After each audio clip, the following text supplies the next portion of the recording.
Magandang tanghali po. Oras na para sa mainit na balita.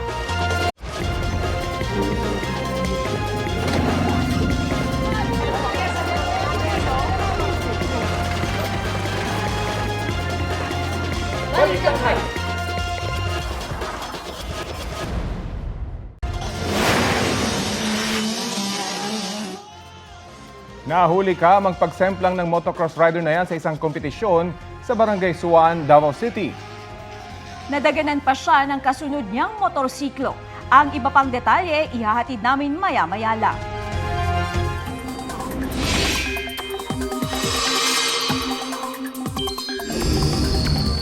Mga kapuso, may bagong low pressure area na binabantayan sa loob ng Philippine Area of Responsibility.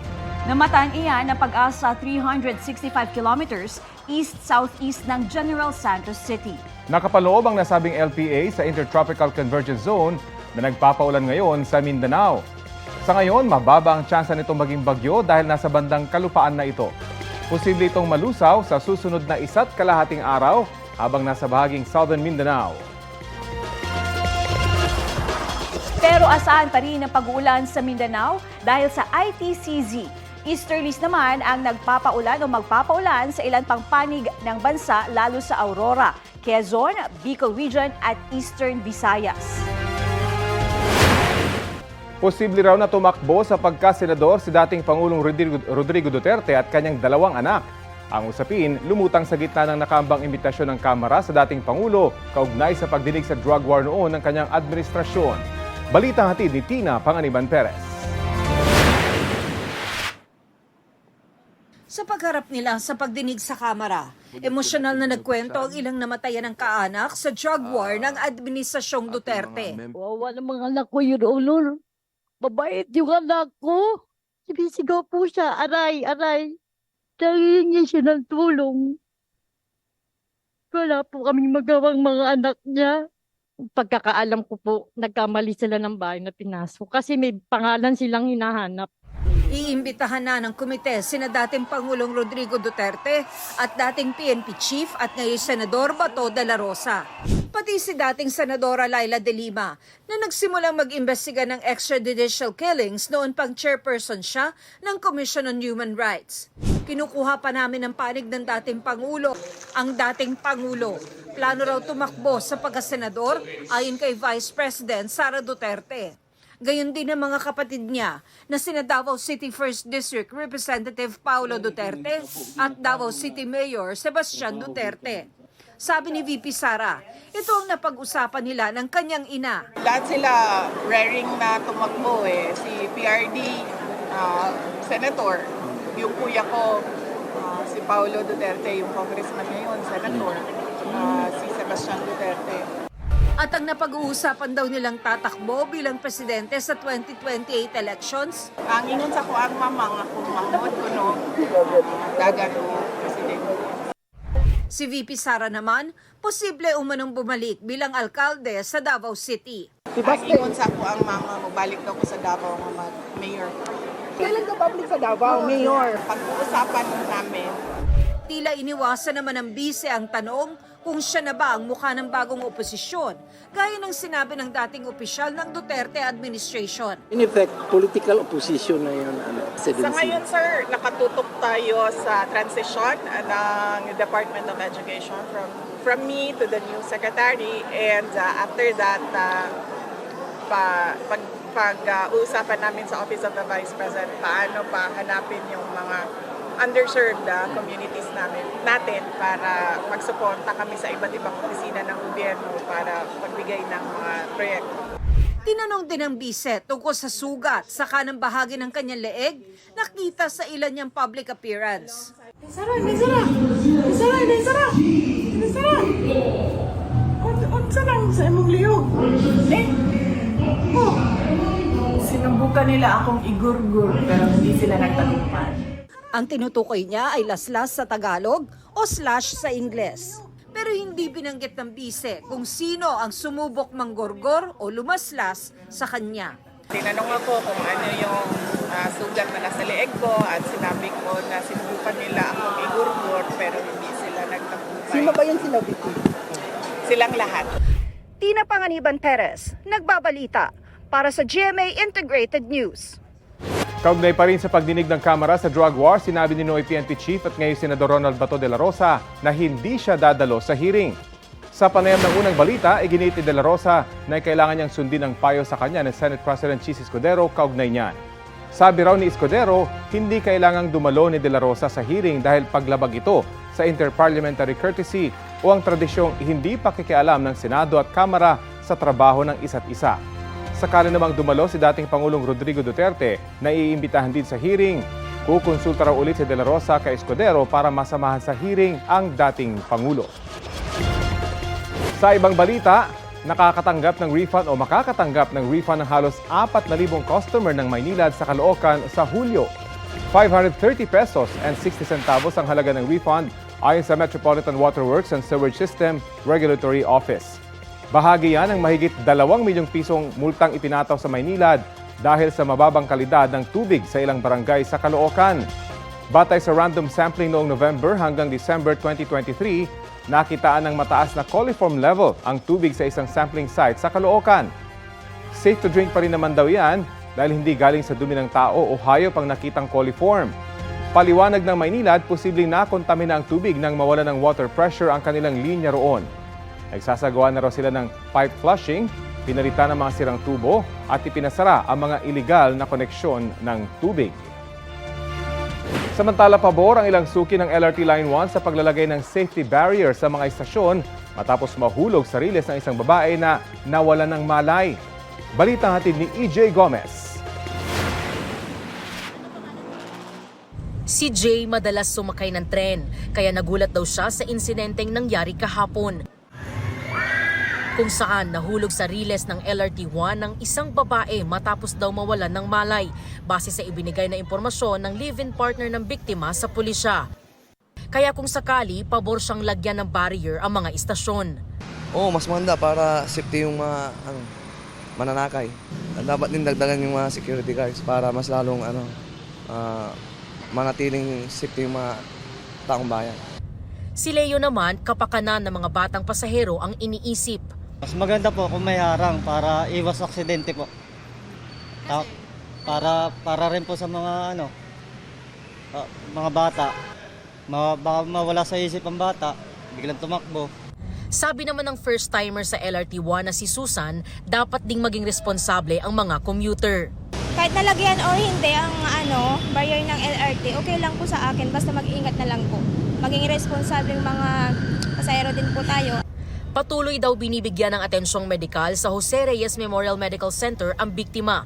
Ayon sa Light Rail Manila Corporation, pinag-aaralan pa nila ang paglalagay ng safety barrier, lalo't ang LRT1 ay gumagamit ng 4 na generation ng train set na magkakaiba ang door configuration and dimension. EJ Gomez, nagbabalita para sa GMA Integrated News. May pambato na rin ang Pilipinas sa golf at judo para sa 2024 Paris Olympics. Qualified na rin ang Pinoy golfers na sina Bianca Pagdanganan at Dottie Ardina. Kasunod yan ang pagpasok nila sa top 60 ng International Golf Federation Olympic Rankings. Pasok na rin ang judoka na si Kiyome Watanabe matapos makuha ang isa sa mga continental quota ng women's 63 kg division. Sa kabuuan, may 18 Pinoy athletes na nasasabak sa Paris ayon sa Philippine Olympic Committee. Nasa France na ang ilan sa kanila para sa kanilang training camp. Makikita sa CCTV ang pagliko ng kotseng yan sa kahabaan ng National Road sa Barangay Calzada sa Ligao, Albay. Saktong isang nag-overtake na motorsiklo naman ang paparating. Nakaiwas ang motor pero sumemplang ito. Sugatan ng rider at kanyang angkas. Nagkaayos na ang magkabilang panig. 3 ang arestado matapos tangayin ang isang closed van sa Imos, Cavite. Ang mga naarestong suspect, hindi raw carnapping ang pakay. Balitang hatid ni Bam Alegre. Nakuna sa CCTV habang paalis ng garahe ang closed van na ito sa Imos, Cavite pasado alas 3 ng madaling araw noong linggo. Tinatangay na pala ang sasakyan mula sa isang trucking company. Base sa investigasyon, ang nagmaneho isang dating empleyado ng kumpanya. Kasabwat niya at nagsilbing lookout ang isa pang empleyado at isa pa nilang kaibigan. Kinaumagahan ng Lunes nang malaman ng kumpanya na nakarnap na ang truck. Sa tulong ng GPS, natunto ng closed van inabandon na ito sa Carmona, Cavite. Ayon sa mga pulis, tila hindi ang sasakyan ng punteriya ng mga suspect kundi ang laman nito. So yung insidente po ay yung karnaping ng isang truck na close van at yung qualified theft dahil yung laman po ng close van ay ibinenta nitong mga suspect. So ang close van ay inabandon nila sa Carmona at yung mga items na laman nito ay binenta nila sa Binyan. Tinatayang na sa 160,000 pesos ang halaga ng chichiryang laman ng closed van. Lumalabas na ibinenta ng 3 suspect ng bagsak presyo ang laman ng van sa halagang 80,000 pesos. Sa follow-up operation ng pulisya, natunto ng isa sa mga suspect, isang kasalukuyang empleyado na nasa barracks pa ng kumpanya. Kalaunan na aresto rin ng 2 iba pa. Lukot lang po ako, sir. Ako po yung nag-drive kasi dapat po mangyayari, siya po yung magdadrive kaso may nakakita na sa kanyang tauhan nung tracking kaya akong pinadrive ng truck para makalabas doon sa garahe. Wala po akong alam doon sa ginawa nila. Sila pong dalawa makapagsabi. Naharap sa reklamong carnapping at qualified theft ng mga suspect. Bam Alegre, nagbabalita para sa GMA Integrated News. Naghain na ng diplomatic protest ng Pilipinas kaugnay sa insidente sa Ayungin Shoal noong June 17 kung saan kinuyog ng China Coast Guard ang mga bangka ng Philippine Navy. Sabi ni DFA Secretary Enrique Manalo, noong nakaraang linggo pa nila ito inihain. Nagkausap na rin daw sila ni Chinese Ambassador to the Philippines Wang Zilian kaugnay sa insidente pero hindi niya idinitalye ang naging usapan. Sa pagdinig ng Senate Committee on Foreign Relations, sinabi ni Manalo na sinisikap ng DFA na magkaroon sila ng mas maayos na pag-uusap sa China. Nasa pagdinig din ng isa sa mga Pilipinong sundalong nasaktan sa nasabing insidente. Sinabi niyang hindi matatawag na aksidente ang mga ginawa ng CCG. Sa kabila nito, hindi raw sila nagpaputok ng baril. Yung rib ng kalaban, ma'am, dito sa kaliwa. Umangat po, ma'am. Pumatong sa rib natin. Tapos yung kill niya, yung ilalim po na matulis na yung rib na to, yung saan ako bumagsak, doon rin siya bumagsak po, ma'am. Hindi siya may tawag na aksidente, ma'am. Intentional, ma'am. Okay. Intentional yung pagbangga, pagbutas. Kahit tinanggal na ang visa ban sa Kuwait, hindi pa rin papayagan ang pagpapadala ng first-time domestic helpers doon. Sa panayam kay Department of Migrant Workers Secretary Hans Kakdak ng Super Radio DZBB, mga domestic worker na mayroon ng experience at first-time skilled workers ang tanging papayagan. Ipatutupad ang pagbabago sa polisiya simula sa kalagitnaan ng susunod na buwan. Ayon pa kay Kakdak, may nakalatag ng sistema para protektahan ng mga OFW gaya ng pagkakaroon ng whitelist at blacklist ng mga recruitment agency at pagkakaroon ng welfare officers. May 2023, sinuspinde ng Kuwait ang pag-issue ng bagong visa sa mga Pinoy kasunod ng pagpatay sa OFW na si Julie B. Ranara na menor de edad na anak ng kanyang amo. Ito ang inyong Regional TV News. Alamin na natin ang mga balita mula sa Visayas at Mindanao kasama si Sara Hilumen Velasco. Sara? Salamat, Katrina. Pinalilikas na ang ilang taga-sityo Tarpum sa boundary ng Barangay Lahug at Barangay Busay sa Cebu City. Batayan sa rekomendasyon ng Cebu City Disaster Risk Reduction and Management Office matapos makita na posibleng magka-landslide sa lugar. Mahigit 30 bahay ang pinapa-evacuate. Isang pader na ang gumuho roon kasunod ng mga pag-ulan nitong mga nakalipas na araw. May mga nakita na ring pagbagsak ng mga buhangin at bato sa mga bahay sa ibaba. Iniinspeksyonan mga otoridad ang lugar. Ipinagbabawal din muna ang pagpunta roon ng publiko. 13 pasahero ang nasagip mula sa tumaob na bangka sa Kalibo, Aklan. Dito naman sa Davao City, sugatan ang isang batang kalahok sa motocross competition. Ang mainit na balita hatid ni Arjun Relator ng GMA Regional TV. Kakasimula pa lang ng motocross competition sa Davao City nang biglang matumba ang isang motorsiklo at nahulog ang rider. Nadaganan pa siya ng kasunod na motorsiklo. Naararo at bumaligtad at nadaganan ulit ng lumanding na sumirko-sirkong motor. Natumba rin ang nakabagang rider pero nakatayo naman. Base sa investigasyon, natamaan ang unang sumemplang na motor ng handlebar ng nakagitgitang motorsiklo. Sugatan ang nagulungang rider na isang batang 11 anyos. Ayon sa ama ng bata, maliban sa mga pasa sa paa at tuhod, maayos naman ang lagay ng kanyang anak at nakasali rin agad sa isa pang kompetisyon kinabukasan. Payo ng mga otoridad, delikadong racing sports ang motocross na kailangan ng sapat na kaalaman at training bago sumabak dito. Tulong-tulong ang mga BFP personnel at mga pulis sa Kalibo, Aklan para i-rescue ang mga pasahero ng tumaob na bangka sa dagat. Ayon sa Kalibo MDRMO, galing Bahura Island at pupuntang Lambingan Beach ang bangka nang biglang lumakas ang alon at tumaob. 13 pasahero ang nailigtas, 3 sa kanila ay mga minor de edad. Agad silang dinala sa ospital.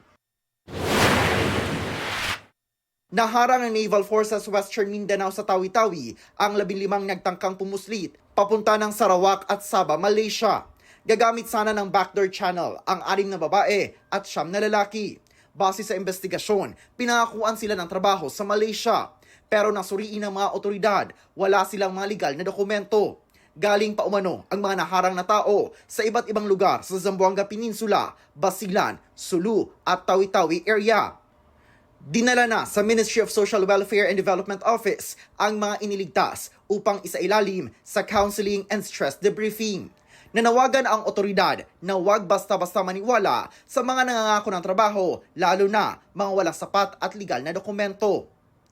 Argil Relator ng GMA Regional TV, nagbabalita para sa GMA Integrated News.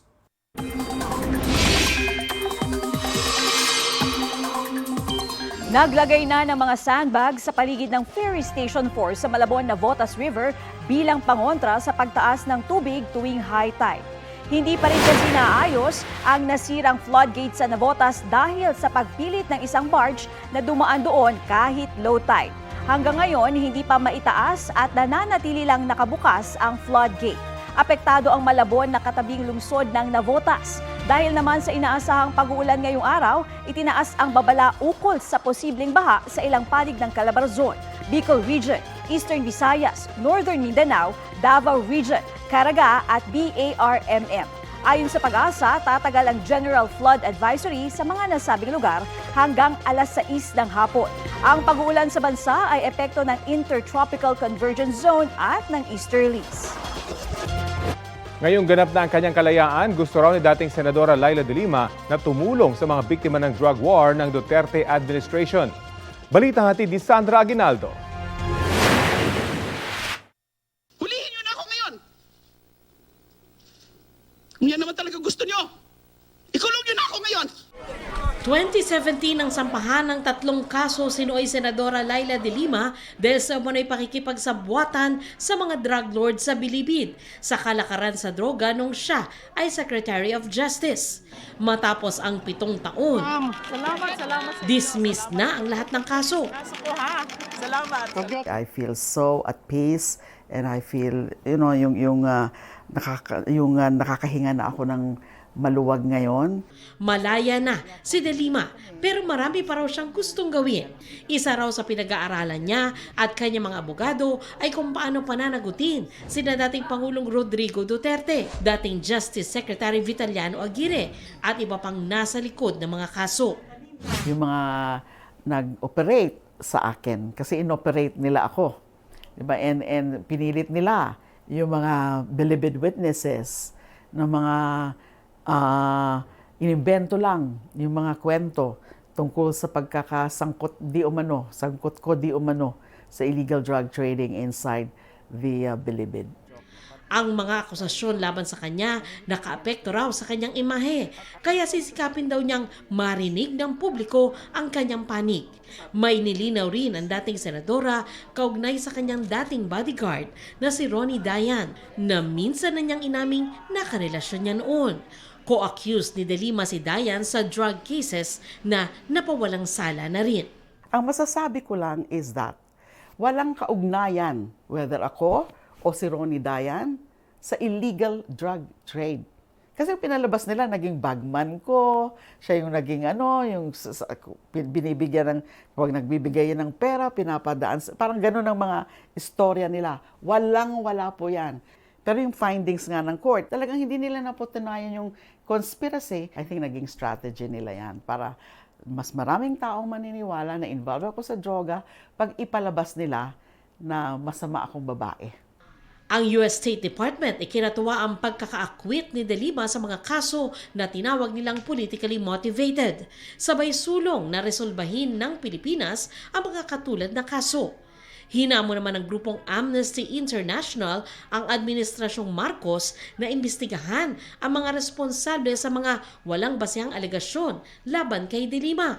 Wala pang direktang tugon sa US State Department at sa Amnesty International ang Administrasyong Marcos. Wala pa ring direktang tugon si dating Pangulong Duterte sa acquittal at sa pahayag ngayon ni De Lima. Pero si dating Presidential Counsel Salvador Panelo tinawag itong grave error. Hindi rin daw injustice ang pagkakakulong kay De Lima kundi parusaan niya sa pag-akusa ni De Lima kay Duterte bilang nasa likod ng mga extrajudicial killings sa Davao City. Ito'y noong panahon kung kailan pinuno pa ng Commission on Human Rights si De Lima at mayor pa ang dating Pangulo. Inaasahan na naman daw ni Aguirre ang pag-acquit kay De Lima. Masaya rin daw siya sa nangyari dahil nagdusa na ng matagal ang dating senadora. Sa kabila ng mga pinagdaanan, ang gusto raw gawin ngayon ni De Lima ay tumulong sa mga biktima ng drug war ni Duterte kung saan libo-libo ang namatay. At kung ipapatawag siya ng International Criminal Court o ICC, handa raw siyang magbigay ng testimonya. Nag-shortcut sila yung instant justice, which is still murder. It's a crime. It is wrong.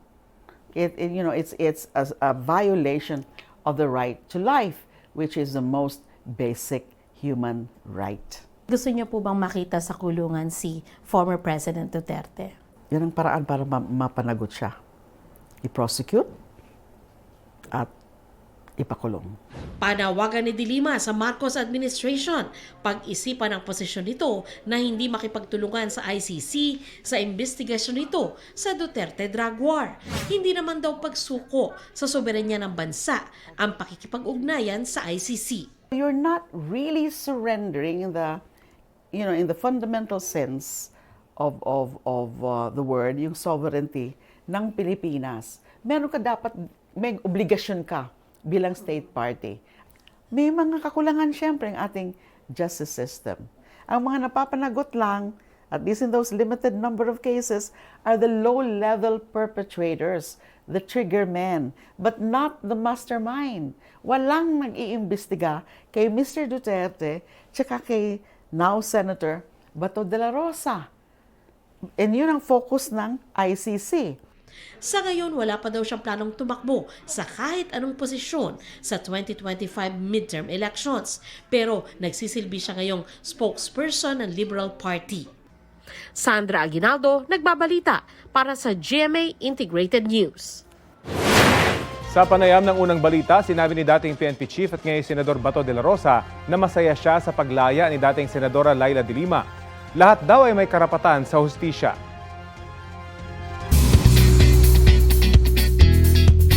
It's time for Wednesday Latest, mga mare at pare. Aabot daw sa ₱1,000,000 ang nawala kay kapuso actress Rabia Mateo dahil sa investment scam. 9 months ago raw nang madiskubre niyang niloloko siya ng kanyang business partners. Masakit man lesson daw ito para hindi na siya mabudol ulit. Kaya ngayon, mas matalino at mapili na raw siya sa investments. Chika ni Rabia sa inyong kumare, busy sila ng boyfriend na si Jeric Gonzalez sa kabi-kabilang projects. Bida si Jeric sa Kapuso Prime series na Widow's War. May cameo naman si Rabia sa upcoming family drama ng taon na Pulang Araw. Yung share ko lang, masayang scene namin. It's historical pero may comedic side din. So it's a lighter aspect. Hinigpitan pa ng Department of Migrant Workers ang patakaran sa pagsampa ng Pinoy Seafarers sa ilang barkong daraan sa Red Sea.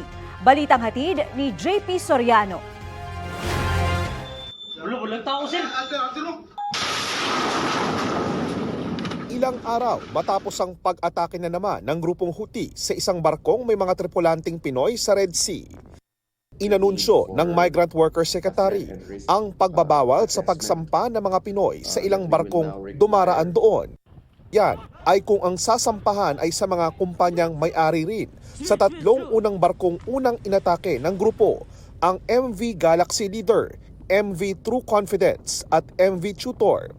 At the very least, the three principal ship owners, and we therefore will no longer process or allow the boarding of seafarers on board these three principals or ship owners who had been the subject of an attack. Ang mga lalabag hindi nabibigyan ng permit na kumukuha ng mga Pinoy seafarer. Mas mahigpit ito kumpara sa ibang barko na maaari lang tangyang sampahan ng mga Pinoy gamit ang right to refuse sailing kung daraan sa Red Sea o sa Gulf of Aden. Minomonitor din ang pagpapatupad ng karapatang yan na nagamit na ng 78 Pilipino. We have received some reports that some of our seafarers were not really given an adequate amount of time to exercise the right to refuse sailing. Kaugnay naman ng mga Pilipinong sakay ng MV Transworld Navigator ang huling inatake ng Houthi sa Red Sea. Ligtas na ang lahat ng Pilipinong sakay nito sa isang pantalan kung saan sila susunduin ng gobyerno ng Pilipinas. Sa manlulupig, di ka pa sisiil. Binigyang pugay naman sa Rizal Park sa Day of the Seafarer ang kabayanihan ng mga Pilipinong marino, kabilang ang 2 namatay sa pag-atake sa MV True Confidence. Pinagsusumiti na rin ng malinaw na plano o threat and risk assessment ang mga may-ari ng barko, sabay engganyo sa anila na lumihis ng ruta kung kailangan. Sacrifice that additional cost, considering at risk is the lives of our seafarers, not only Filipinos, all seafarers on board ships. So we have to pay that price, no? Walang katapat yung value ng buhay ng ating mga marino. Kahit po maraming mga nagaganap sa Red Sea, still sir, marami pa rin mga seafarers na gustong sumakay. May mga handog namang libreng masahe at grooming ang TESDA para sa mga Pinoy seaman. May one-stop shop din para sa requirements ng mga seafarers, habang naghandog din ng mga souvenirs at iba pang regalo ang GMA Pinoy TV at GMA International. JP Soriano, nagbabalita para sa GMA Integrated News. Kaugnay pa rin ang balitang yan at ang update sa nawawalang Filipino seafarer sa pag-atake ng Houthi sa MV Tutor. Kausapin natin si DMW Secretary Hans Kakdak. Magandang umaga at welcome po sa Balitang Hali. Magandang umaga, Sir Rafi, at sa inyong mga tagapakinig, tagapanood. Magandang umaga po. Paano po matitiyak na sapat at maayos na maipatupad yung mga bagong pulisiya na poprotekta sa mga manggagawa natin? Una muna sa Kuwait. Dito sa pagbubukas muli ng deployment sa mga first-time skilled workers at domestic workers na may work experience sa abroad, no? Hindi ho first-timers sa abroad na domestic workers o kasambahay. Tayo ay nagsasagawa una ng pagrerepaso ng patakaran natin. We will have maybe 2 weeks to 1 month to review our regulations dito sa resumption ng deployment. Pangalawa, tayo ay merong joint technical working group na pakikipag-ugnay sa Kuwaiti side para patuloy ng pag-uusap sa implementasyon. Mula pa ito nung pagkikipag-usap ni Pangulong Marcos sa then Royal Crown Prince at ngayong Emir o Hari ng Kuwait, si Sheikh Meshal, no, noong October last year. At sa patuloy na pagnenegosasyon at meeting ng Philippine government sa Kuwaiti side hanggang sa dalaw ni Undersecretary Olalia nung last weekend. So patuloy ang discussions with the Kuwaiti side. Pangatlo, merong safeguard na inilatag si Undersecretary Olalia sa huling pag-uusap at mula pa nung unang mga negosasyon nung time pa ni Secretary Toots. Yung halimbawa yung whitelisting and blacklisting ng recruitment agency, yung pagkakaroon ng wage protection or bank deposit ng mga sweldo nila. Opo. Pangatlo, yung welfare officers. Dapat may nakatutok na tao sa kapakanan at monitoring ng mga pinapadalang OFWs doon lalo na yung mga kasambahay o domestic workers. Secretary, malaki pa rin po ba ang demand para sa mga Pinoy workers sa Kuwait? Alam natin, marami na rin kakompetensya ang mga Pilipino pagdating sa Kuwait at Middle East in general. Well, Kuwait kasi ay mga 90% mga domestic workers. Kaya talagang masusi na natin babantayan ang deployment ng domestic workers doon lamang sa may mga work experience. At doon naman sa skilled workers, yes, meron ding demand. Pero yung mga applications, malalaman na lang natin pag anunsyo ng resumption, pagkausap sa mga recruitment agencies dito sa Pilipinas at may talaga yung whitelisting and blacklisting system. Okay. May update na po ba tayo yung sa nawawalang Filipino seafarer na naipit sa pag-atake ng Houthi sa Red Sea? I understand, lumubog na yung barko. Paano natin mako-confirm? Yes, nag-aantay pa tayo ng technical na pagsusuri. Ang unang mensahe na tanggap natin ay talaga napakahirap ng hanapin yung tripulante nating kababayan dahil sa paglubog ng barko. Pero bagamat ganon ay nag-aantabay pa rin tayo ng official technical report kung ano pa maaring gawin. In the meantime, ang utos ng ating Pangulo is to handhold, to make sure that the family is ably assisted. So we are in direct communication. I am in direct communication still with the family to assure them of our support and assistance. Of course, kaligtasan ng prioridad sa pagbabawal sa pagsampa ng mga Pinoy sa ilang barkong dumaraan po sa high risk at conflict area. Pero anong posibleng epekto nito sa kanilang sweldo o kontrata? Yung sa sweldo at kontrata, merong tinatawag na hazard double compensation benefit, mga entitlements ay doble. Kaya meron naman mga benepisyo sa kanila at pati sa disability and death, meron ding doubling compensation. So I would assume may mga Pinoy na pipiliin pa rin bumiyahe dahil nga mas malaki yung kanilang incentive.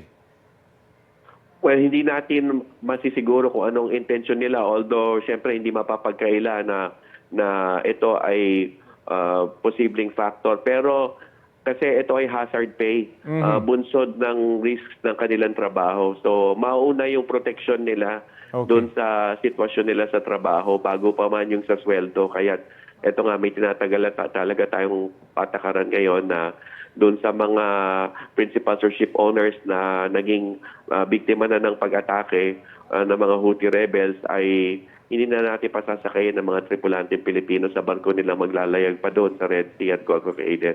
Panghuli na lamang po, meron na ho bang reaksyon itong mga naglalayag dito? Gaano sila ka-open doon sa idea na wag munang dumaan na kaya umiwas dito sa mga lugar na ito? Dahil syempre, yung mga barko nila at risk bukod doon sa ating mga marino. Well, sa tingin namin para sa kanila na rin ito kasi naging biktima na rin sila ng atake at nadaanas na rin nila yung pagdadalamhati ng pagkawala ng kanilang seafarer. So para sa lahat na rin itong measure na ito. Sige po. Maraming salamat sa inyong oras na binahagi po sa Balitang Hali. Maraming salamat po. God bless. Si DMW Secretary Hans Leo Cacdac. Ito na ang mabibilis na balita sa bansa. 12 sasakyan ang inararo ng truck sa bahagi ng C5 southbound sa Taguig. Base sa investigasyon, nakatigil ang mga sasakyan sa stoplight nang biglang umabante ang isang truck at inararo ang mga sasakyan. Ayon sa driver ng truck, kumambyo lang siya bago maghudyat ng go ang stoplight pero nawalan ito ng preno. Sinubukan naman daw niyang umiwas. Isa sa mga driver na nadami ng sasakyan ang isinugod sa ospital. Nangako ang driver na hindi niya tatakbuhan ang kanyang mga pananagutan. Arestado ang isang lalaki matapos mahulihan ng baril sa isang KTV bar sa Quezon City. Ayon sa pulisya, nagmamadaling lumabas ang suspect nang dumating sila roon. Naharang siya ng isang pulis at doon na nadiskubre ang 9mm pistol na kanyang dala. Nang ipa-verify ang baril, napag-alaman na wala siyang permit para humawak ng baril. Inaalam pa kung nagamit ang baril sa krimen. Aminado ang lalaki na sa kanya ang baril at dinadala yon para pangdepensa sa sarili. Mahaharap siya sa reklamong paglabag sa Comprehensive Firearms and Ammunition Regulation Act. Ito ang inyong Regional TV News. Oras na para sa mga balitang hatid ng GMA Regional TV mula sa Luzon. Kasama natin si Chris Zuniga. Chris! Salamat, Rafi. Nakuha na ng CCTV ang isa umunong ng scam sa may-ari ng tindahan sa Calasiao, Pangasinan. Habang sa Bao, Camarines Sur naman nahuli cam din ang panluloob ng 2 lalaki sa isang tindahan. Ang mainit na balita hatid ni Chris Novello ng GMA Regional TV. Sa pool sa CCTV ang panloloob ng dalawang lalaki sa isang tindahan sa Bao, Camarines Sur. May dalang flashlight, patalim at cutter ang mga ito. Nang mapansin ang CCTV camera, biglang nagtakip ng mukha ang mga lalaki at saka ginalaw ang CCTV camera. Ay, sobra pong takot ako pagpasok ko, sabi ko, bakit bukas yung bintana, tapos yung door bukas, tapos ang tindahan may bukas. Sabi ko, mahayunas mga kwarta. Nakuha ng mga sospek ang nasa 700 pesos na benta ng tindahan, mga sigarilyo at soft drinks. Ayon sa mga pulis, dumaan sa bakod ang mga sospek at sinira ang lock ng tindahan. Nagpapatuloy pa ang investigasyon para matukoy ang mga salarin. Arestado ang isang lalaki matapos maaktuhan ang pagnanakaw niya ng construction material sa Kalasyaw, Pangasinan. Sinira raw ng sospek ang bakod na gawa sa bakal para makapasok sa lugar. Natangay ng sospek ang siyam na tangke ng LPG, pinto at construction materials na aabot sa 50,000 pesos ang halaga. Nang maaresto ang sospek, napagalaman na siya rin ang tumangay sa mga nawawalang gamit sa isang ginagawang bahay sa loob ng compound. Ayon sa Kalasyaw Police, nahulihan din ang sospek ng isang pakete na naglalaman ng marijuana. Dalawang kaso sir, ito yung tape, kakasuhan natin ng tape at saka sa paglabag ng Republic Act 9165 po sir. Dahil dun sa nahuling marijuana po sa kanila sir, sa possession po. Sinusubukan ng GMA Regional TV na makuhanan ng pahayag ang sospek. Isang lalaking nagbebenta ng yero sa murang halaga ang nagtungo sa isang sari-sari store sa Barangay San Miguel, Kalasyaw, Pangasinan. Nagkataon naman na nangangailangan ng yero ang may-ari ng tindahan kaya pumayag siya sa alok ng lalaki. Pumara ng tricycle ang lalaki, isinama ang anak at mga pamangkin ng may-ari ng tindahan para kunin ang mga yero. Habang nasa biyahe, kinuha raw ng sospek ang paunang bayad na 7,000 piso at saka pinababa ang mga sakay na kaanak ng sari-sari store owner. Hindi naman na dumating, isang oras na yung nakalipas. Tumakas na siguro. Sinundan pa rin namin yung tricycle na sinakyan. Sa Dagupan City raw nakitang bumaba ng tricycle ang lalaki. Ang pakilala raw ng lalaki, isa siyang construction worker. Kasi parang naaligaga na rin ako. Yung pagkukwento niya kasi parang kapanipaniwala. Kaya niwala kami agad. Magsilbing aral na lang siguro. Huwag na lang basta-basta magtitiwala ka agad. Sa mga negosyante po natin, sana po lahat tayo maging aware po sa mas paligid natin na double check natin. Nandyan yung lagi nating i-check, i-verify natin kung sino man yung mga kausap nating tao para maiwas tayo sa mga scam. Nasunog ang isang bahay sa San Pedro, Laguna. Nasawi sa insidente ang 25 anyos na family driver ng may-ari ng bahay. Ito po ay may nalimutan na niluluto sa kanyang kitchen area. Lasing na lasing ng gabing iyon. At nung nakita po ng mga testigo natin na umaapoy na po yung parting kusina, ay agad po silang ginigising. Pero ayaw po nitong bumangon at parang nagpupumiglas na maiiwan. Sa laki ng apoy, hindi na raw nailigtas pa ng mga kasamahan ang biktima. Na-recover na ng mga bumbero ang katawan ng biktima. Bukod sa bahay, damay rin sa sunog ang isang junk shop at bahagi ng isang commercial building na pagmamay-ari rin ng amo ng biktima. Nasa 3 milyon piso ang tinatayang halaga ng pinsala. Chris Novello ng GMA Regional TV nagbabalita para sa GMA Integrated News. 24 na bloke naman ng shabu na natagpo ang palutang-lutang sa dagat sa Ilocos. Ayon sa mga mangingisda, nakita nila yan sa laot sa bandang Badok, Ilocos Norte. Inakala nilang pera ang laman nito pero nang madiskubreng puting substance ang laman nito, iniuwi nila yan sa San Juan, Ilocos Sur at inireport sa mga otoridad. Sinuri ang substance at nakumpirmang shabu ito. Ayon sa PNP, halos sa 24 kilograms ang timbang ng shabu, naabot sa halagang mahigit sa 160 million pesos. Selyado ito sa mga Chinese tipak at inaalam kung saan nanggaling. Mga mare at pare, todo na ang paghahanda ng ilang Sparkle Stars para sa much-awaited GMA Gala 2024. Kabilang dyan si Star of the New Gen at abot kamay na pangarap actress Jillian Ward. Mula sa kanyang stunning black gown noong 2022 at ocean wave-inspired gown last 2023, hindi raw magpapahuli si Jillian ngayong taon. Chika ng aktres, hindi lang kulay ng damit ang kanyang pinag-iisipan, pati na ang kanyang overall look sa gala. Naghahanap po ako ng mga ideas para po sa pwede kong suotin. Ako mahilig po ako mag-dress up talaga. Gusto ko po yung medyo colorful pag may mga events.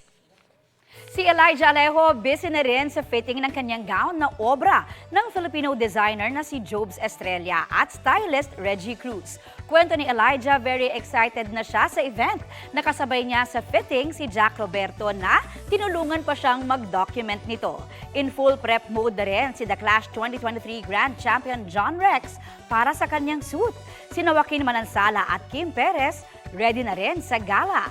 Ang kanilang preparations, ipasisilip daw nila soon.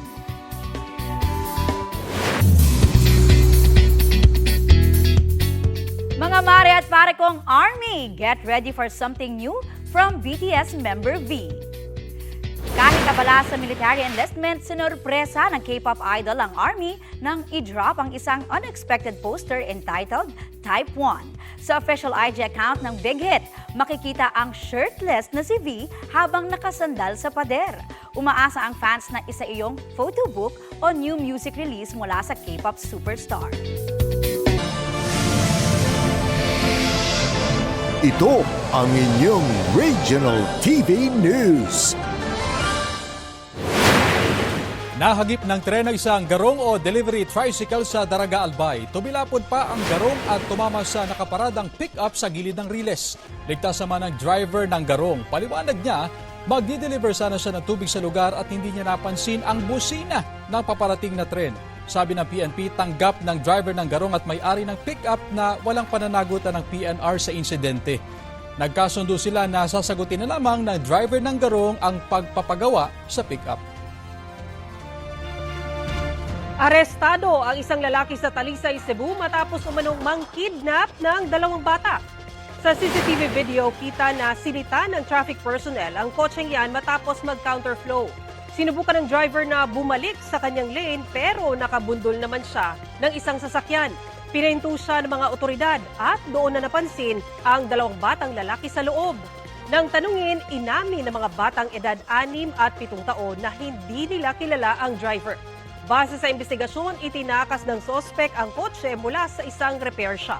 Ang 2 bata, anak raw ng kaibigan ng sospek. Iginit ng sospek na nagsasanay lang siyang magmaneho. Wala siyang pahayag ukol sa umano'y pangingidnap. Nagkaareglo na ang mga sangkot na panig.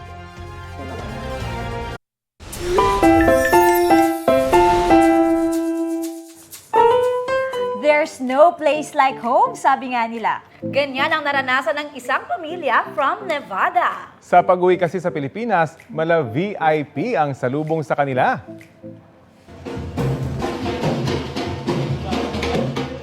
Banda a la Fiesta. Panimulayan sa happy adventures ng pamilya Claudio dito sa bansa. Kwento ng uploader na si Jessica, biniro niya ang kapatid na dapat ay level up ang eksena sa pagsundo.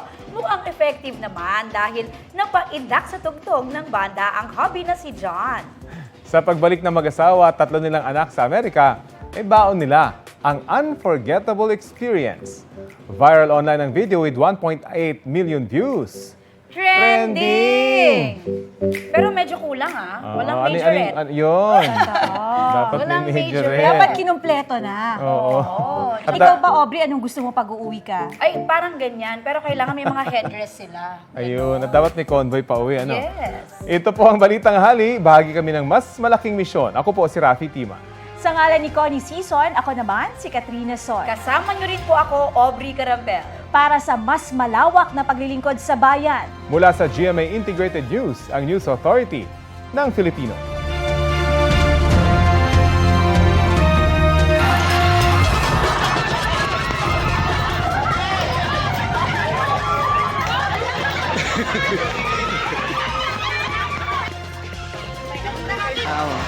Sa binigay lang para sa bugas.